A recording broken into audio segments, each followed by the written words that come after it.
오늘 말씀의 제목은 하나님의 말씀에 붙잡히다입니다. 고린도라는 도시는 현재도 있는 도시예요. 아테네, 그리고 데살로니가, 베레아 이런 도시들 바울이 지금 거쳐서 왔죠. 그래서 지금 고린도라는 도시에 왔습니다. 지금도 구글 맵에 제가 어저께도 찾아가서 봤는데 코린스라고 있더라고요.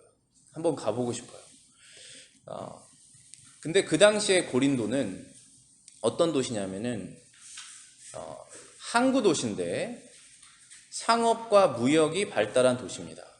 그러니까 많은 사람들이 여러 장사를 하려고 각 나라에서 몰려드는 그런 도시고 굉장히 부유했던 부자 동네였죠. 그런데 또 어떤 것으로 유명했냐면은 거기에는 신전이 많았어요. 최소한 12개 정도의 신전이 있고 여러분들이 한 번쯤 들어보셨을 만한 그릭 여신이죠. 아프로디테라는 사랑의 여신의 신전이 있었다라고 추측되는 그러한 곳이고 도덕적으로 굉장히 타락하고 문란했던 그러한 도시가 바로 고린도입니다. 그런 곳에서 나중에 여러분들이 이제 이 말씀을 통해서 아시겠지만 믿는 사람들이 엄청 많이 나와요. 이 고린도라는 도시에서. 그렇게 타락하고 문란한 도시에서 어떨 땐 회개가 더 많이 나옵니다. 근데 오히려 아테네는 우리 지난번에도 성경 기억하시다면 아테네에서는 믿는 사람이 굉장히 적게 나왔습니다. 거기에서는 아테네인 사람들은 굉장히 교육을 많이 받고 철학자들이 모여서 세상의 이치를 발견하려고 했던 그런 곳인데 예수님 믿는 사람이 많이 안 나왔어요. 근데 오히려 고린도에서는 많이 나왔죠. 그래서 이제 고린도 전서, 고린도 후서 있잖아요. First Corinthians, Second Corinthians이 써졌다는 것은 바울이 다른 도시에서 그 고린도 교회에 있는 사람들을 생각해서 편지를 쓴 거란 말이에요. 그러니까 거기에 믿는 사람들이 많이 있었던 거예요. 그래서 고린도가 그런 도시다라는 것을 기억하시면서 말씀 들으시면 더 이해가 잘 되실 것입니다. 오늘 성경 말씀에서 바울이 하나님의 말씀에 붙잡혔다라는 그러한 단어가 나오고 그리고 저도 제목을 그렇게 붙잡혔다라는 것으로 제목을 잡고 그 주제로 오늘 말씀을 한번 진행해 나가도록 하겠습니다. 1절부터 3절까지 제가 다시 읽어드리겠습니다. 이후에 바울이 아덴을 떠나 고린도에 이르러 아굴라라 하는 본도에서 난 유대인 하나를 만나니 글라우디오가 모든 유대인을 명하여 로마에서 떠나라 한 고로 그가 그 안에 브리스길라와 함께 이달리아로부터 새로 온지라. 바울이 그들에게 가매 업이 같음으로 함께 거하여 일을 하니 그 업은 장막을 만드는 것이더라. 바울이 고린도에서 지금 만난 이 부부는 아굴라, 아퀴라, 프리스킬라 이 두 사람은 로마로부터 추방당해서 지금 고린도라는 도시에 온 사람들인데 태어난 곳은 본도, 폰토스라는 곳에서 태어났다라는 뜻입니다. 거기에서 태어났다가 로마에서 살다가 지금 다시 추방당한 겁니다. 왜냐하면 유대인이었는데 그러니까 지금 말하면은 유대인인데 로마 시민이죠. 우리가 코리안인데 US 시리즌이 될 수 있잖아요. 그런 것처럼 유대인인데 로마 사람인데 유대인들 다 나가라 한 거예요. 왜냐하면 문제 일으킨다. 그래서 로마로부터 다 나가라 하고 누가 명령을 내렸냐면은 시저가 내렸습니다. 여기서 보면은 글라우디오라는 사람이 나오죠. 글라우디오는 클라우디우스 시저. 그러니까 시저는 이름이 아니잖아요. 시저는 황제라는 뜻이잖아요. 시저라는 황제 중에 클라우디라는 사람이 아마도 AD 49년에서 50년 정도에 이 일을 했을 것입니다. 그래서 유대인들이 다 쫓겨나고 가까운 지역인 이제 고린도로 이 부부도 오게 되었다라는 것입니다. 근데 이들이 했던 일이 장막을 만드는 것이다. 그래서 영어로는 텐트 메이커. 우리 텐트 메이커라는 단어 많이 들어보셨죠? 그래서 선교사님들이 선교지에 가셔서 어떠한 그 생업, 거기에서 어떤 일을 하면서 복음을 전하는 걸 지금도 텐트 메이커라고 그래서 표현을 하거든요. 그래서 바울이 그런 이제 가죽으로 된 텐트를 만드는 일을 이 두 부부랑 했다는 것입니다. 브리스길라, 아굴라랑 같이. 함께 같이 지내면서 했어요. 나중에 알게 되시겠지만 이 브리스길라 아굴라 브리스길라가 바울의 굉장히 좋은 팀이 돼요. 왜냐면 지금 같이 살게 되잖아요. 그럼 같이 살면은 같이 일을 하게 되면 계속 말을 할 거 아니겠어요? 밥도 같이 먹고. 그러면서 생활을 하니까 바울이 지금 가지고 있었던 성경에 대한 예수님에 대한 지식을 계속 말했을 것입니다. 그래서 이 사람들이 굉장히 좋은 팀이 돼요. 나중에 같이 생활을 하니까. 4절하고 5절 제가 읽어보겠습니다. 안식일마다 바울이 회당에서 강론하고 유대인과 헬라인을 권면하니라. 5절입니다. 실라와 디모데가 마게도냐로서 내려오매 바울이 하나님의 말씀에 붙잡혀 유대인들에게 예수는 그리스도라 밝히 증거하였다. 지금 바울이 안식일마다 회당에서 복음을 전하였다라고 말하고 있습니다. 이제 회당이라는 단어 여러분 다 익숙하시죠? 시나고그라고 하는 단어는 각 도시마다 유대인들이 살고 있었어요. 그 유대인들은 구약 성경을 지키려고 하는 사람들이고 그 사람들은 구약 성경 말씀을 듣고 그 유대인들의 믿음을 가지고 모여서 예배를 드렸단 말이에요. 그런 곳에서 항상 바울은 첫 번째 사역을 시작합니다. 거기서부터 말씀을 전하기 시작해요. 근데 여기에 4절하고 5절에서 바울이 말씀을 전했다라고 하는 그런 단어가, 동사가 세 가지 단어로 나오고 있는데 한번 살펴보시겠습니다. 첫 번째는 바울이 회당에서 강론했다. 제 영어 성경에서는 reasoned라고 되어 있습니다. 그 다음에 유대인과 헬라인을 권면했다라고 되어 있고 제 성경에서는 persuaded라고 되어 있습니다. 그리고 5절에 가시면은 바울이 하나님의 말씀에 붙잡혀 예수는 그리스도라 밝히 증거하였다라고 되어 있고 제 영어 성경에서는 testified라고 되어 있습니다. 주보에 보시면은 간단하게 이 세 가지 단어가 어떠한 뉘앙스를 갖고 있는지 제가 써봤는데요. 강론했다라는 것은 reasoned라는 것은 자세히 설명했다라는 거예요.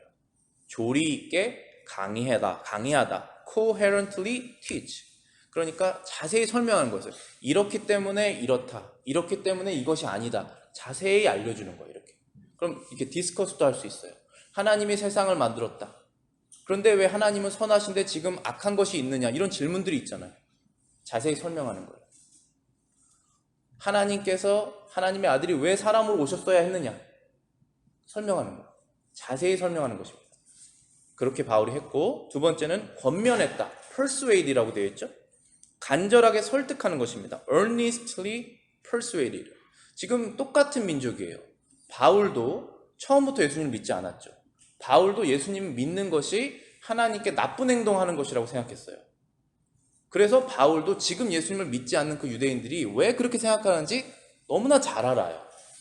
그것은 마치 저와 여러분들이 처음부터 의인으로 태어나지 않지 않아요. 처음부터 우리가 믿음을 갖고 있지 않지 않습니까? 그럴 수도 있지만, 그래서 믿음이 없는 사람들, 하나님을 지금 대적하고 있는 사람들의 생각이 어떤 것인지 너무나 잘 알죠. 그러면 어떻게 생각해야 되냐면 우리가 그들을 불쌍한 마음도 생각해야 돼요. 불쌍한 마음을 갖게 되죠. 왜냐면 우리도 그런 적이 있었으니까. 그래서 persuade를 하는 것입니다. 설득하는 거예요. 만약에 우리랑 그 사람과 관계가 없고 우리가 그를 불쌍하게 생각하지 않으면 설득하지 않습니다. 관계가 없으니까. 그런데 설득하죠. 바울은 그렇게 했다는 거예요. 강의도 했지만 논증도 했지만 그들을 안타깝게 여기며 설득도 했습니다. 반드시 필요해요. 사랑이 빠져 있으면 말이 전달이 안 됩니다. 그 다음에 밝히 증거하였다. testify. 그것은 엄숙하게 증거했다라는 것입니다. solemnly witness. 자, 이것도 중요해요. 하나님께서 우리를 설득하시죠. 하나님께서 우리에게 내가 너를 사랑한다. 그러니 그렇게 하지 말아라. 라고 설득하시잖아요. 그런데 하나님의 말씀이 힘이 없어서 그렇게 하시는 건 아니잖아요. 이거는 증거하는 거예요, 그대로. 우리가 설득하는 것은 그들을 사랑해서 하는 것이지 이 하나님의 말씀이 뭔가 설득하지 않고는 전달이 안 되는 그러한 힘이 없는 말씀이기 때문에 설득하는 건 아니라는 거예요. 그래서 성경에서는 변증을 하지 않습니다. 변증은 apology라고 그래요. 그런 걸 안 해요. 하나님께서 지금 여기에 계시다, 계시지 않다, 그것을 설명하지 않습니다. 바로 계시다라고 말씀하시죠. 그러니까 solemnly witness, 하나님은 이렇다라고 그냥 말을 하는 거예요. 그게 바로 복음진 거예요. 그런데 그렇게 말하면서 사랑의 마음으로 말을 하게 되는 것이죠. 바울은 이 세 가지를 다 했다라고 성경에서 증거하고 있는 것입니다. 누구를 대상으로 했습니까? 유대인들. 기억하시잖아요. 어떤 도시를 가도 유대인들에게 바울이 이 얘기를 하면 항상 결과는 똑같아요. 항상 돌을 던집니다. 항상 쫓아냅니다. 그런데도 바울은 똑같이 해요. 똑같이 그들에게 사랑의 마음으로, 또 설득하고 싶은 마음으로, 잘 설명해주고 싶은 마음으로 말씀을 전합니다. 그 로마서 11장 5절 제가 주보에 적어놨습니다. 그런즉 이와 같이 지금도 은혜로 택하심을 따라 남은 자가 있느니라. Even so then at this present time there is a remnant according to the election of grace. election of grace라는 단어 여러분들 잘 기억하시기를 바랍니다. 저와 여러분들이 하나님의 자녀로 택하심을 받았다면 그것은 저와 여러분들이 다른 사람보다 무엇을 잘해서 택함 받은 것이 아니에요. 무엇을 더 많이 알아서 택함 받은 것도 아니에요. 그것은 바로 election of grace예요. 은혜로 택함을 받았습니다. 구약 성경에 유대인들이 왜 택함을 받았습니까? 똑같아요. election of grace예요. 그런데 유대인들이 택함을 받았는데 하나님께서 내가 너를 선택하겠다 했는데 유대인들이 예수님을 만나고 나는 싫다라고 지금 밀어내고 있는 상황이잖아요. 그런데도 그 안에 남아있는 사람이 있습니다. 그걸 렘넌트라고 말하는 거예요. 그 남아있는 사람을 찾기 위해서 바울이 항상 먼저 이 복음을 유대인들에게 전했습니다. 같은 절 5절 보시면은 바울이 하나님의 말씀에 붙잡혀서 이렇게 했다라고 되어 있습니다. 이 붙잡혔다라고 하는 단어가 영어 성경으로는 compelled라고 되어 있습니다. 그런데 지금 제가 가지고 있는 이 한글 성경에 보면은 바울이 하나님의 말씀에 붙잡혔다라고 되어 있고, 만약 여러분들 가지고 계신 성경이 뉴 킹 제임스 버전이면은 Paul was compelled by the Spirit이라고 되어 있어요. 그러니까 우리말 성경에서는 말씀이라고, 성경 말씀이죠. 이 성경 말씀에 붙잡혀서 이 말씀이 꽉 바울을 붙잡은 것입니다. 그런데 제가 갖고 있는 뉴 킹 제임스 버전에서는 성령, 하나님의 영이 바울을 붙잡았다고 되어 있어요. 왜 이렇게 다르게 번역이 되어 있냐면은 사본에 어떤 것은 word라고 써 있고 어떤 것은 spirit이라고 써 있어요. 그래서 둘 중에 비슷한 분량의 사본이 있으니까 우리말 성경에서는 word라고 썼고 영어 성경 어떤 버전에서는 spirit이라고 썼는데 그렇게 중요한 문제가 아니에요. 왜냐하면 성경 말씀하고 성령은 따로 움직이시지 않습니다. 그러니까 그게 바울이 말씀에 붙잡혔든 성령에 붙잡혔든 결국은 하나님께 붙잡힌 거예요. 그래서 그렇게 큰 문제가 되지 않습니다. 얘기가 나온 김에 말씀과 성령의 역할을 여러분들이 잘 기억하셔야 되는데 요즘에 교회에서 혼란스러운 것이 성령 사역을 한다는 말을 되게 많이 해요. 성령 사역. 근데 성령 사역이라는 것이 지금은 요즘엔 어떻게 들리냐면은 어떤 체험을 한다는 거예요. experience를 한다는 거예요. 내가 성령 체험을 했다. 일반적으로 안 하는 걸 한번 체험했다. 그러면 내가 하나님의 믿음이 커진다. 그런 거를 pursuing을 하는 거예요. 추구하는 거예요. 그런데 거기에 위험한 요소가 있어요. 왜냐하면 그걸 계속 찾아요. 근데 그것만 찾을 수가 없거든요. 하나님께서 일반적으로 우리에게 주시는 하나님의 말씀의 음성을 듣는 방법은 성경이에요. 성경 말씀을 읽지 않고 어떤 익스피리언스를 한번 팍 받아서 내가 믿음이 커진다. 그거는 모래 위에 집을 쌓는 거랑 비슷할 수 있어요. 성령님께서 매일매일 저희들에게 이 성경 말씀을 생각나게 하셔서 우리가 하나님 말씀을 따라가는 것입니다. 믿음이 성장하는 거예요. 아이들이 자라는 게 보이지가 않잖아요. 조금씩. 그런 것처럼 우리 믿음 성장도 그렇게 똑같이 조금씩 성장하는 거예요. 그런데 우리가 반복적으로 뭘 하는 걸 귀찮아하고 어려워하잖아요. 게을러지고. 그래서 그런 걸 찾을 수가 있어요. 그런데 그 좋은 방법 아닙니다. 항상 성경과 성령님께서 같이 일을 하셔야 됩니다. 그래서 바울이 지금 하나님께 붙잡혀서 이 말씀을 전하고 있는데, 하나님께 붙잡힌다는 건 과연 무슨 뜻인가? 여러분들과 제가 하나님의 말씀이든 하나님의 성령이든 붙잡힌 상태는 무엇을 말하는 건가? 주석을 제가 찾아봤는데 이러한 표현들을 썼습니다. 마음에 제가 와닿아서 다 적어봤거든요. 한번 읽어보겠습니다. 주보에. 하나님의 말씀의 단맛에 끌리는 것이다. Being attracted the sweetness of God's word. 이것이 내가 붙잡히는 것이다. 하나님의 말씀의 옳음에 대하여 강하게 느낀다. Feeling strongly about the righteousness of God's word.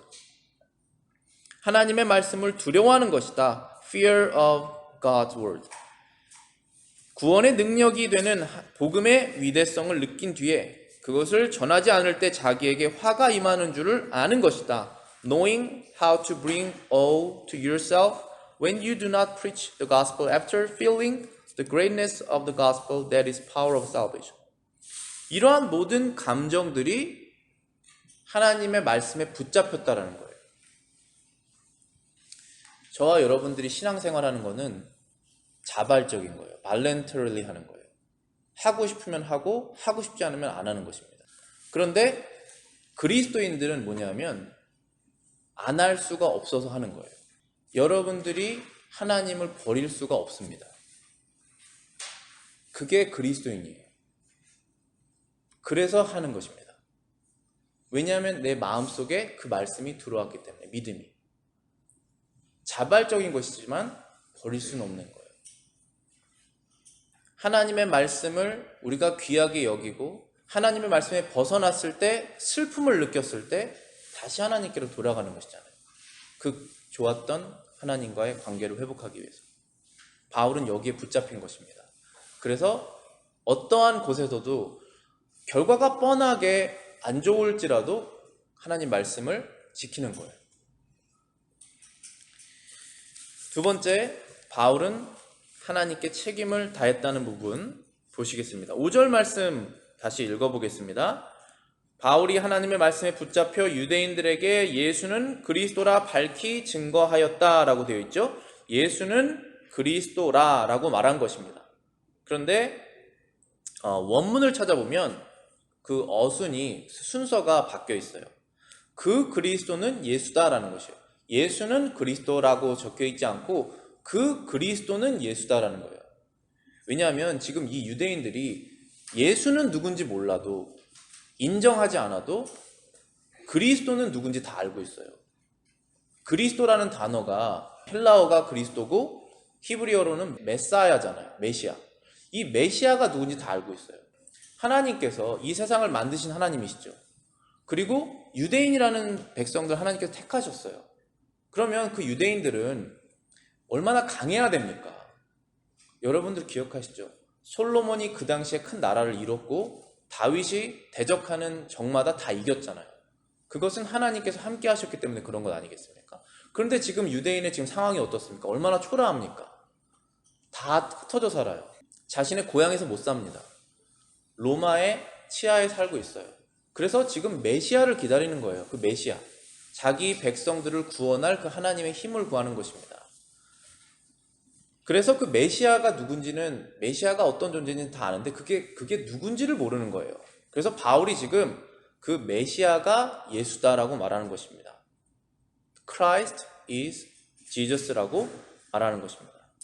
창세기 49장 8절 보시겠습니다. 유다야, 너는 내 형제의 찬송이 될지라. Judah, you are he whom your brothers shall praise.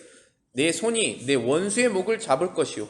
Your hand shall be on the neck of your enemies. 내 아버지의 아들들이 내 앞에서 절하리로다. Your father's children shall bow down before you.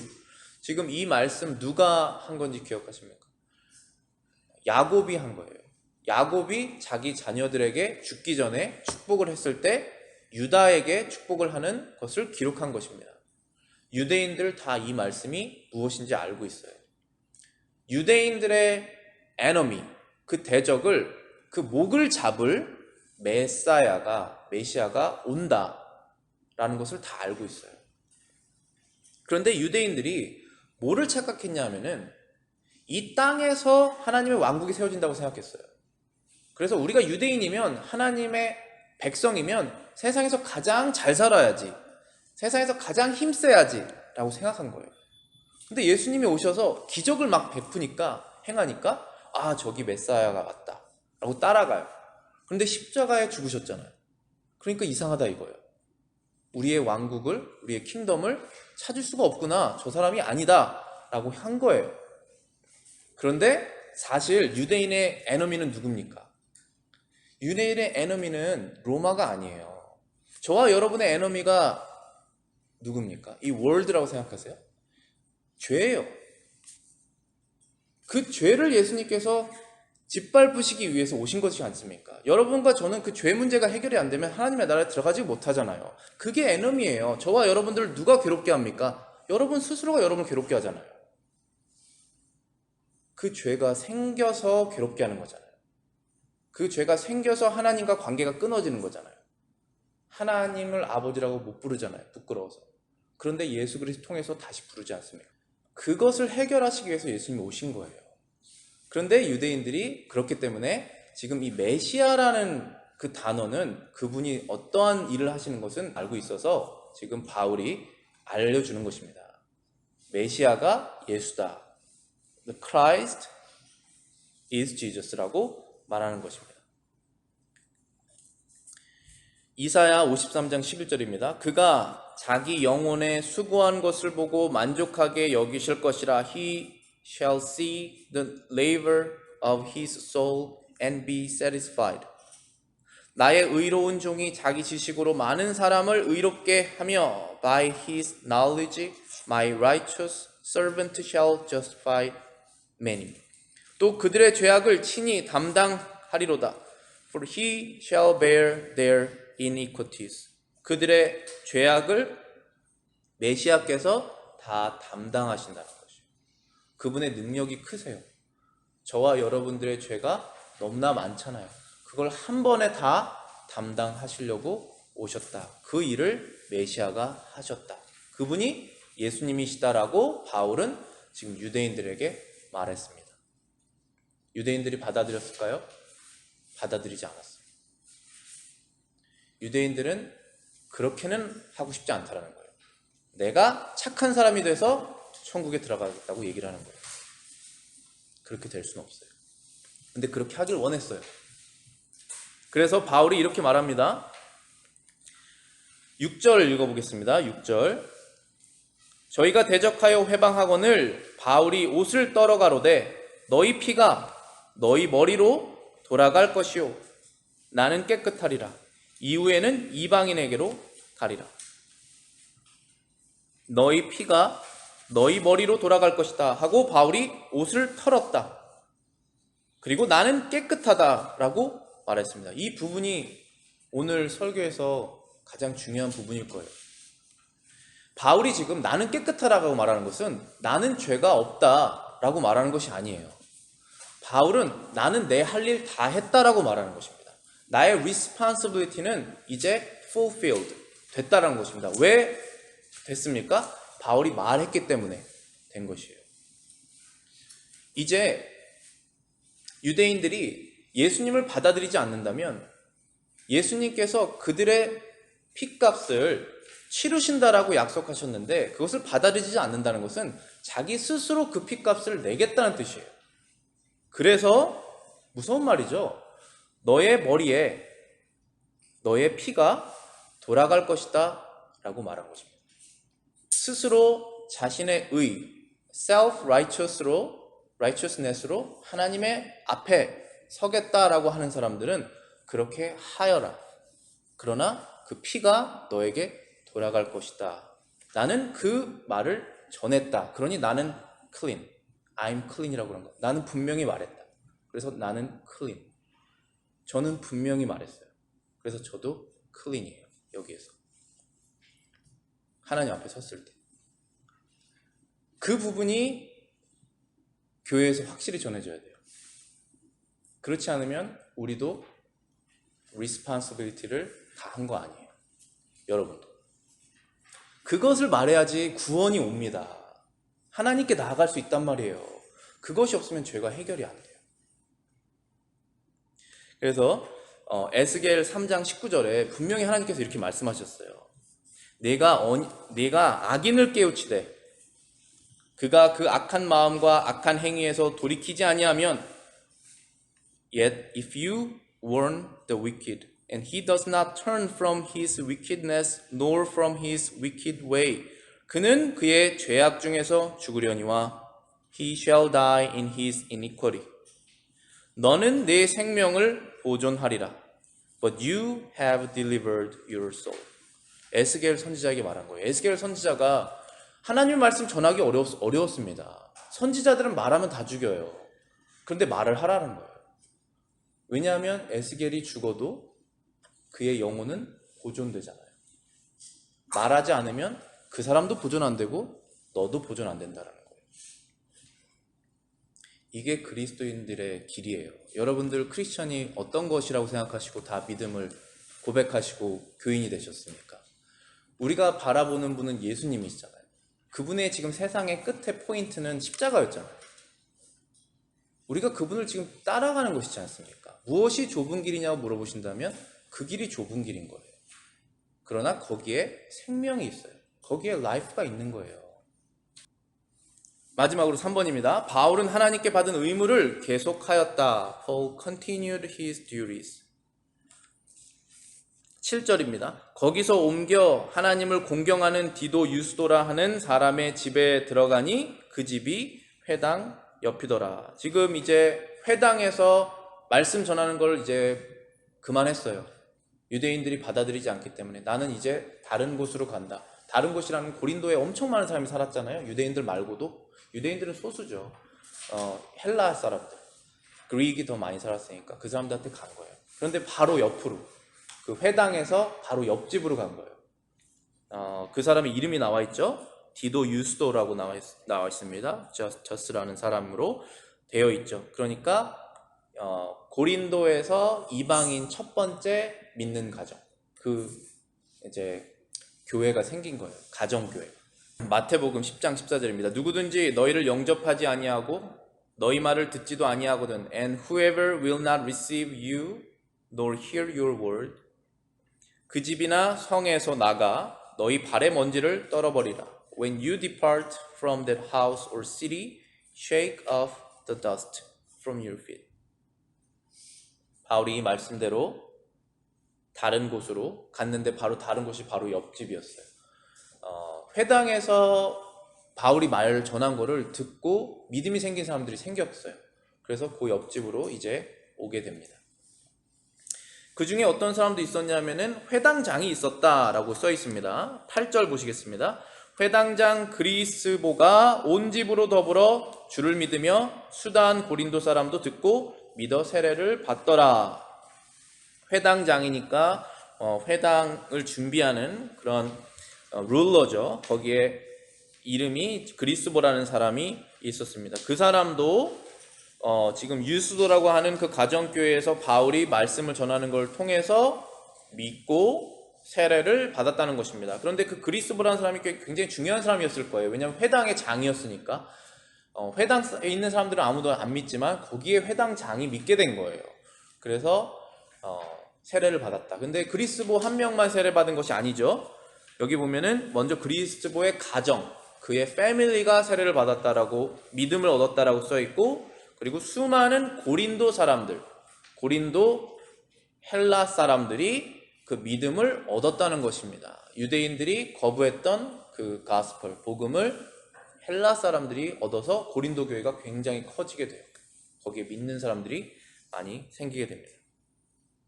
사도행전 16장 30절부터 31절입니다. 선생들이여 내가 어떻게 하여야 구원을 받으리까 하거늘 이르되 주 예수를 믿으라. 그리하면 너와 내 집이 구원을 받으리라. You will be saved, you and your household.